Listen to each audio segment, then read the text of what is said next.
Road से निकल जाते हैं।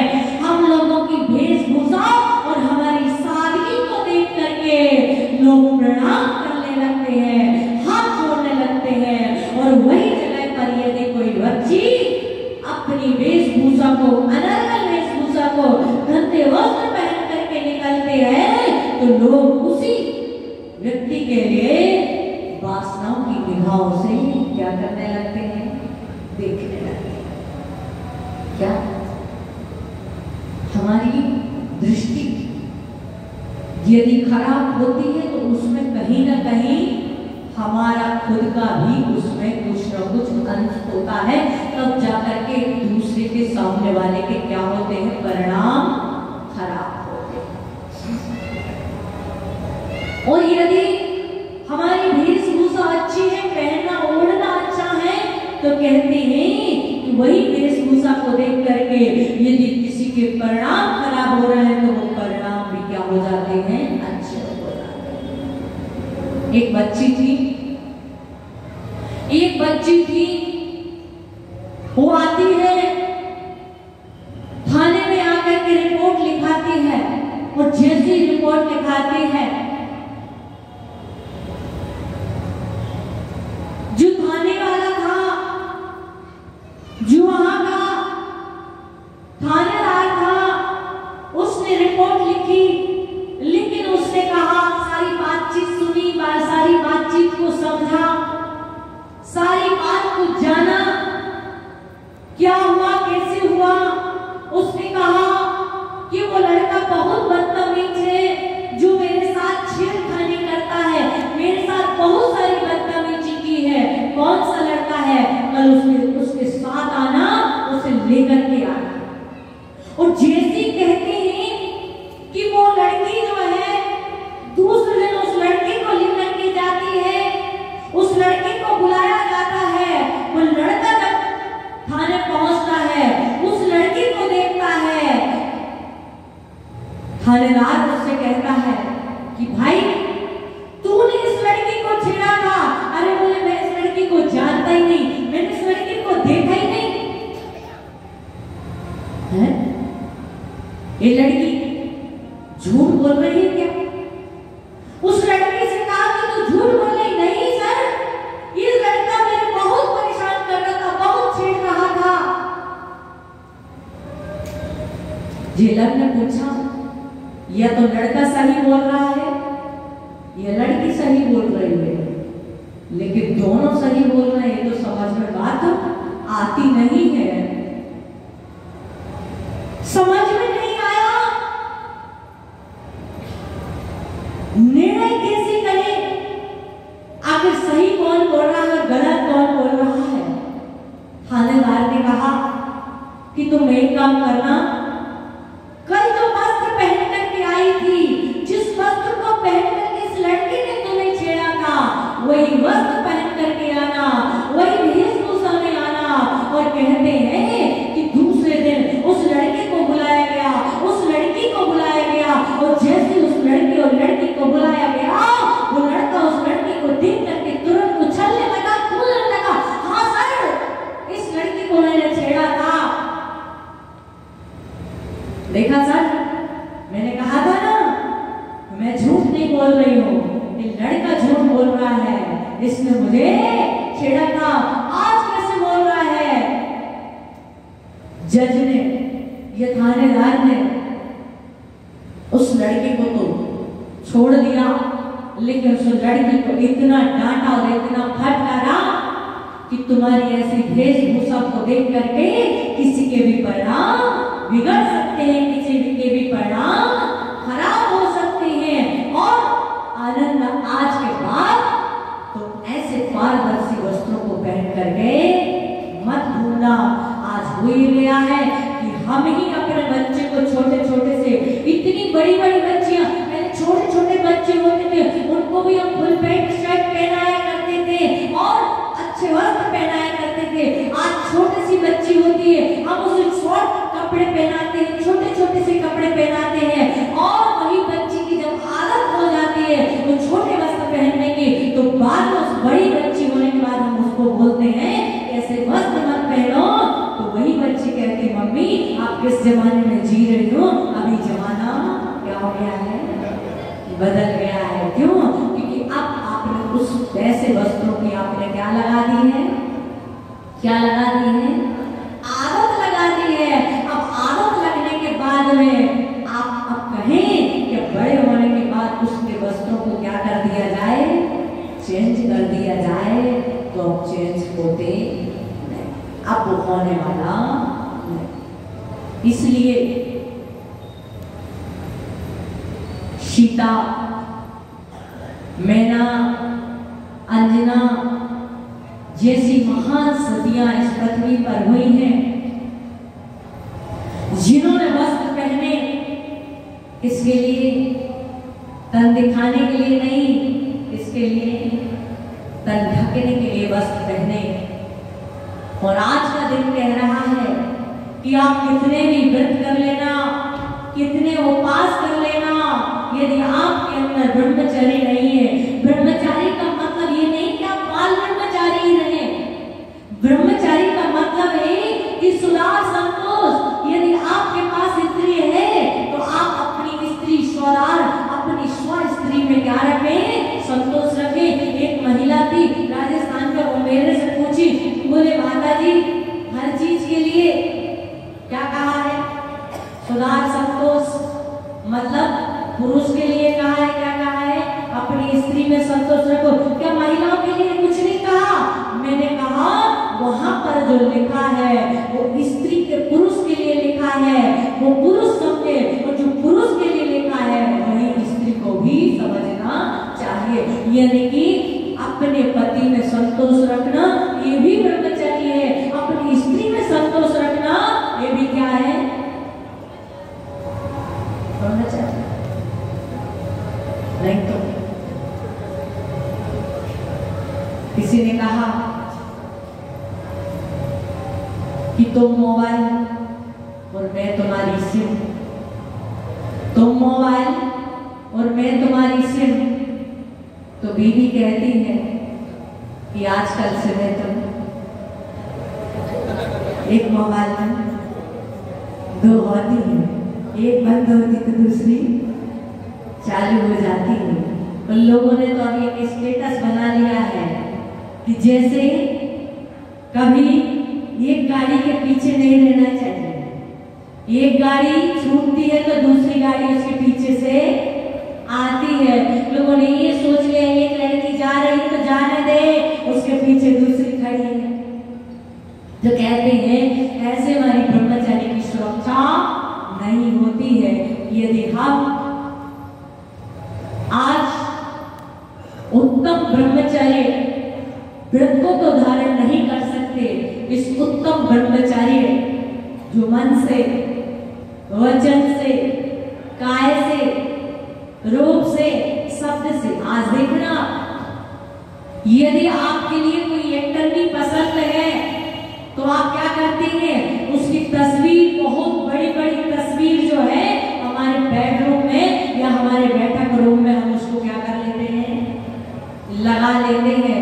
आपके मोबाइल में यदि कोई जिसको जो एक्टर नहीं पसंद होगी, जिसको कहते हैं फेवरेट हीरो, फेवरेट हीरोइन, यदि आप फेवरेट हीरो और फेवरेट हीरोइन की आप फोटो अपने वॉलपेपर में रखते हैं, आप अपने स्टेटस में रखते हैं, आप अपनी टीवी में रखते हैं, समझना कि आपके ब्रह्मचर्य में दोष लगा रहा है। आपके ब्रह्मचर्य में नहीं, आपके शील व्रत में क्या लग रहा है, दोष लग रहा है। आचार्य भगवान ने इतनी सूक्ष्म बात कर दी है कि यदि कोई पुरुष बहुत सुंदर दिख रहा है तो उसको सुंदर पुरुष को देख करके हमें उसकी प्रशंसा नहीं करनी है, कितना रूपवान है, कितना सुंदर है। और कोई स्त्री बहुत ज्यादा सुंदर दिख रही है और हम उसको देख करके आकर्षित होते हैं, उसकी तारीफ करते हैं, तो समझना कि हमारे ब्रह्मचर्य में, हमारे शील व्रत में क्या लग रहा है, दोष लग रहा है। द्रौपदी ने क्या किया था पूर्व जन्म में, क्या किया था द्रौपदी, शीलवती थी, लेकिन रास्ते से गुजरते हुए वेश्या को देखा और एक वेश्या को देख करके उसके साथ 5 पुरुष जा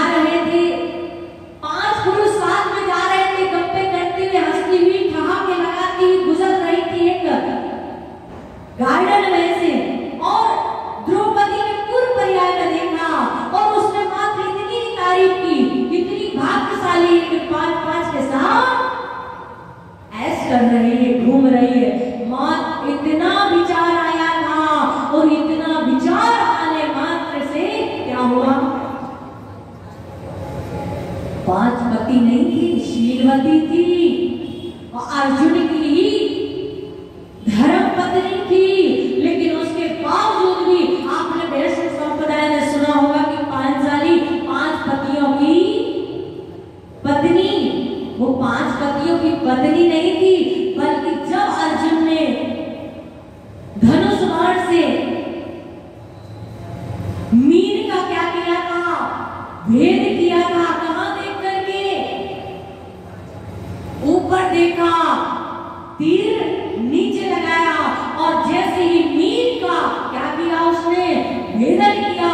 और जैसे ही मीन को भेदा, द्रौपदी आकर के उसके गले में क्या कर दी?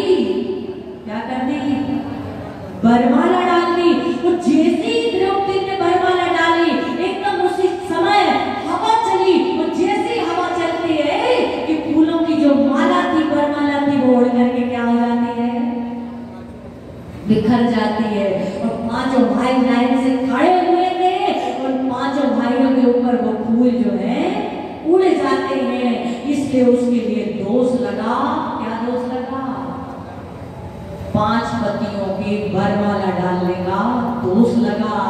चूंकि वो सती थी, पतिव्रता थी और अपने अर्जुन के लिए ही वो थी, अन्य किसी सभी जो है माता और भावज के रूप में ही सभी भाई में देखा करते थे।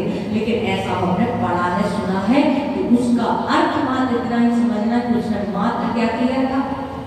विचार किया था। तो चिंतन करना, विचार करना, हमारी यहाँ तो 5 इंद्रियों का भोग होता है, लेकिन स्वर्गों में कैसे होता है? पहले स्वर्ग से दूसरे स्वर्ग तक काय प्रविचारा, आगे के स्वर्ग जो है वहां पर शब्द से रूप को देख करके कोई जरूरी नहीं है। आप जिसे चाहते हैं, जिससे प्रेम करते हैं, उसको एक बार देख भी लिया, एक बार देख भी लिया तो भी क्या होता है? देखने का विचार आया, बार बार किसी को देखने का विचार आया, क्योंकि देखने में बुराई नहीं है। बुराई सजन भैया, देखने में बुराई नहीं है। बुराई किसमें है? तकने में। किसमें बुराई है? तकने में बुराई। ये अशोक जी है ना, अशोक भैया, ये जब स्कूल कॉलेज में पढ़ते थे ना, एक बार फेल हो गए। एक बार ये फेल हो गए। इनके पिताजी ने कहा कि भाई देख, उस सामने वाली पड़ोसी लड़की को, वो फर्स्ट डिवीजन पास आई है। ये बोले उसी को तो देखता रहा, इसलिए फेल हो गया। क्या? तो देखने में बुराई नहीं है। किसमें बुराई है? तकने में बुराई है। जहां तके वहीं फंसे। तो रूप से, शब्द से सगाई हो जाती है। लोग घंटों 2-4 घंटे 10 घंटे तक वार्तालाप करते हैं। पहले कहाँ मिलने नहीं मिलता था, देखने नहीं मिलता था, लेकिन अब तो सगाई होते ही पूरी रात फोन चालू। और जिससे हमारा विशेष अटैचमेंट है, हम उनसे घंटों 2-4 घंटे बात करते हैं और पता ही नहीं चलता है। इसका मतलब ये है कि कहीं ना कहीं शब्द से प्रविचार हो रहा है। मना किसी की याद करके, किसी को स्मरण करके होता ना, जिसको हम चाहते हैं उसकी बातों को स्मरण करना, उसको बार बार स्मरण करना, उससे भी क्या होता है? प्रविचार होता है। इस प्रकार से 5 इंद्रियों से क्या होता है? प्रविचार होता है। आज का धर्म जो उत्तम ब्रह्मचर्य धर्म है, वो कहता है 5 इंद्रियों के विषयों का त्याग कर देना, उसी का नाम क्या है? ब्रह्मचर्य। और आज जितने भी शीलवती सतियां हुई हैं, उपसर्ग किसको आया? उपसर्ग किसको आया? व्यभिचारियों के ऊपर उपसर्ग नहीं आया, परीक्षा उनकी नहीं हुई, परीक्षा किसकी हुई? किसकी हुई? सोचना, जब हम शास्त्र पढ़ते हैं तो सीता ने एक ही बात कही थी कि मैंने स्वप्न में भी रावण का यदि विचार किया हो, स्वप्न में भी मैंने पर पुरुष के लिए विचार किया हो, उसका चिंतन किया हो, तो हे अग्नि मुझे भस्म कर देना। और यदि मैंने मन से, वचन से, काय से और स्वप्न में भी कहा, स्वप्न ने मधु से लगाई, बोलते ना अपना आलोचना पाठ में कि स्वप्न में भी यदि हमारे लिए कोई विचार आ जाता है तो उसमें भी क्या लगता है? हमको दोष लगता है। सीता ने क्या किया? कहा कि यदि स्वप्न में भी राम के बारे में मैंने विचार किया हो, किंचित मात्र भी मेरा राम के अलावा किसी अन्य पुरुष के प्रति यदि कोई विचार हुआ हो तो मुझे हे अग्नि माता मुझे भस्म कर देना। लेकिन हुआ है कि सीता ऐसी पति और पवित्र थी कि अग्नि भी उसे भस्म न कर सकी। अग्नि ने भी उसे क्या बना दिया? इतने विशाल अग्नि कुंड को भी जल कुंड बना दिया। इसके कारण, इसके कारण बना शील के कारण। शील के कारण ही मेना सुंदरी ने अपने कोड़ी पति का क्या कर दिया था? कुष्ठ रोग दूर कर दिया था। ऐसे अनेक अनेक उदाहरण शास्त्रों में, हम जब शास्त्र पढ़ते हैं तो समझ में आता है कि हम कितना कितना विचार करते हैं। हम आदमी को छोड़ दो, महिला को छोड़ दो, एक बिल्ली का बच्चा यदि अच्छा दिखता है तो उसको भी हम बहुत प्यार आता है।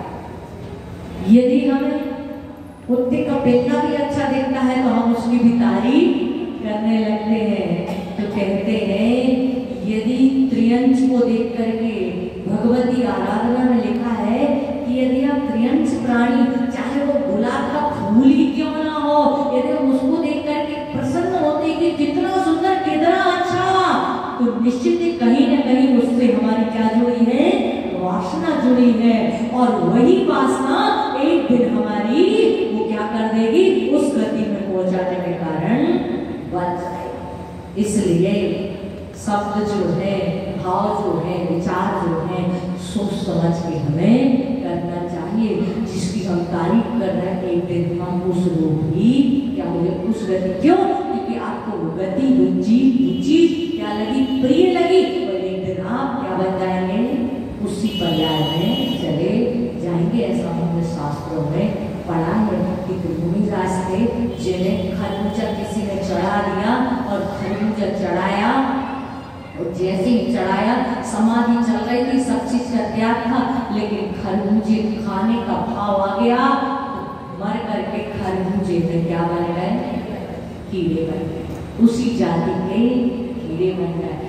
कहीं न कहीं हमारी वासना जहाँ पर रह जाती, वासना मतलब लगाव, अटैचमेंट, राग जहाँ पर अटक जाता है वहीं पर हमारी पर्याय अटक जाया करती है। इसलिए हमें अपने परिणामों को निरंतर संभालना चाहिए, अपने परिणामों पर निरंतर ध्यान देना चाहिए, ताकि हम जो है उत्तम ब्रह्मचारी को ना स्वीकार पाए, लेकिन हम जघन्य रूप से या मध्यम रूप से ब्रह्मचर्य की साधना कर सकें। और जब तक ब्रह्मचर्य की साधना नहीं होती है, तुम कितने व्रत उपास कुछ भी कर लेना, लेकिन जब तक ब्रह्मचर्य नहीं आएगा हमारे जीवन में, तब तक मोक्ष की प्राप्ति होने वाली नहीं है। साधु जब बनते हैं तो साधु बनने के पहले तो स्त्री होती है, लेकिन साधु बनने के बाद स्त्री मात्र का क्या हो जाता है? त्याग हो जाता है। कहा है 100 वर्ष की आयु वो जवान मुनि भी है तो भी हमें एकांत में वार्तालाप नहीं करना चाहिए। 100 वर्ष का मुनि और जवान आयु का ऐसा उदाहरण दिया है। या श्राविकाएं, एकांत मतलब ऐसे एकांत में बैठ करके, दरवाजा बंद करके बैठ करके इस प्रकार से अकेले में वार्तालाप यहाँ तक कि शास्त्र में कहा है कि भाई बहन भी हैं तब भी उनको एकांत में बैठ करके वार्तालाप नहीं करना चाहिए। कब हमारे परिणाम बिगड़ जाएंगे, कब हमारे परिणाम दूषित हो जाएंगे, कुछ कहा नहीं जा सकता है। लेकिन आजकल का तो कल्चर एकदम सब क्या हो गया, बदल गया है। और बदला है इसके कारण ही हम दुखी हैं, परेशान हैं, बलात्कार हैं और अनेक प्रकार के हम अगर असुरक्षित हैं।